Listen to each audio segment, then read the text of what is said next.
We're here to remember Dan Doyle, Celtic's second ever captain after James Kelly, and one of the most significant figures in Celtic's history. Those who have read Marie Rowan's fantastic book will know some of his story, but it's a lot of credit to Marie Rowan for actually discovering Dan Doyle's resting place. So 123 years after the birth of Celtic, we're here to remember Dan Doyle, one of our most famous son, and to lay a memorial stone, our first memorial stone from the Celtic Graves Society. How did the society start up, and just what's the story behind that? It really came about because of the story about Willie Maley's grave. A Celtic fan from the south side had been looking for Willie's grave in Cathcart Cemetery, found it, the gravestone was not intact, and in fact it turns out Willie's name wasn't on it. His parents were there, his wife was there, but no mention of Willie's name.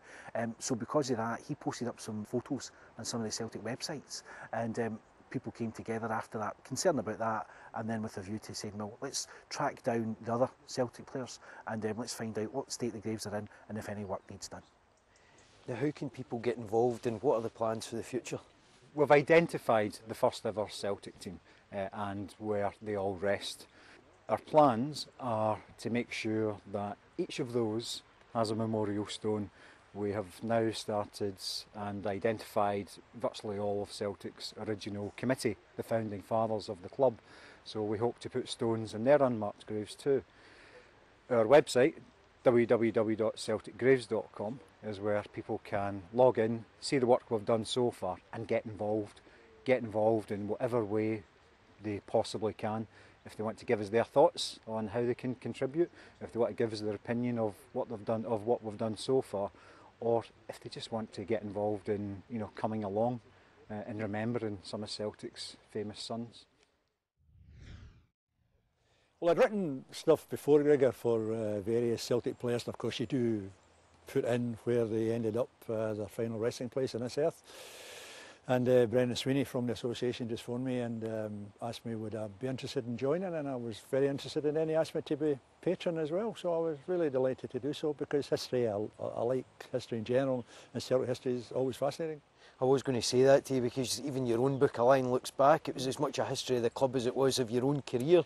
You know, just what is it that fascinates you about Celtic history? Well, it's a bit of a fairy tale. I mean, this club started to feed the poor of the East End of Glasgow, where we're standing today, and it just took off from there, and it was as though there was a guiding hand above it, because, all the things that happened to it in the early days, there was a wee bit of kind of magic about them all, and then since then, whichever decade you pick in Celtic's history, there's always been something unusual happened, and as you well know, when you're writing a story, the unusual is what you're looking for, and Celtic have had plenty of those.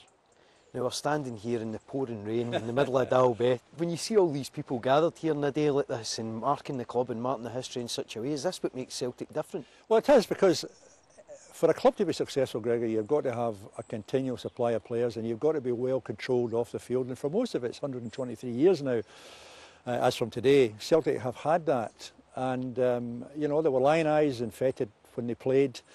And the next time you then fade into obscurity, and then when you die, you get a wee piece in the papers. And I think it's only right that, your final resting place should receive some form of recognition. And that's what I think the Celtic Graves Society have been great in doing. And we start today with Dan Doyle, who was the kind of first Celtic superstar, came up from Everton in 1891 and was involved in straight away almost. They won the cup for the first time, 82, and then 2 league titles in the trot after that. And apart from anything else, Dan was a bit of a character. I mean, him and wee Jimmy in a night out, by God, that'd have been some occasion. But, he was a typical Celtic in that way, where he was a great player for the club, but had some issues as well, which made him interesting.